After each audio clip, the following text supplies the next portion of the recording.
ის რომ ეს არის პოლიტიკური დევნა, ცალსახად დასტურდება იმით, რომ ამ შემთხვევებში პროკურატურამ მოითხოვა აღკვეთი ღონისძიების სახით წინასწარი პატიმრობა, მაშინ როდესაც ერთ შემთხვევაში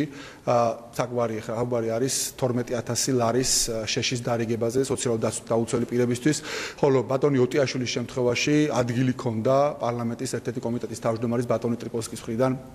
წინასწარ მუქარას. ჩვენ გსურს მოვისმინოთ ქალბატონი წულუკიანისგან ახსნა განმარტება იმასთან დაკავშირებით, თუ რატო ხელმძღვანელობს პროკურატურა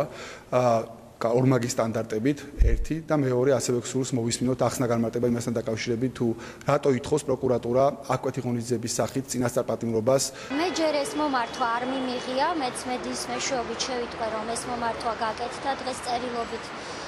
სამინისტროს კანცელარიაში ჩვენ სახელზე, როგორც კი ამ მიმართვას მივიღებ,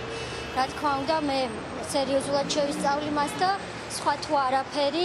იუსტიციის სამინისტროში წინასაარჩევნო პერიოდში მოქმედებს ხოლმე იცით უწყებათა შორისი საბჭო.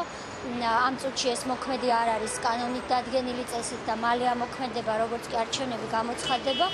მაგრამ შუალედურ პერიოდშიც, რა თქმა უნდა, მე არაფერი მიშლის ხელს, რომ როდესაც მომართავენ და შეხვედრას ითხოვენ,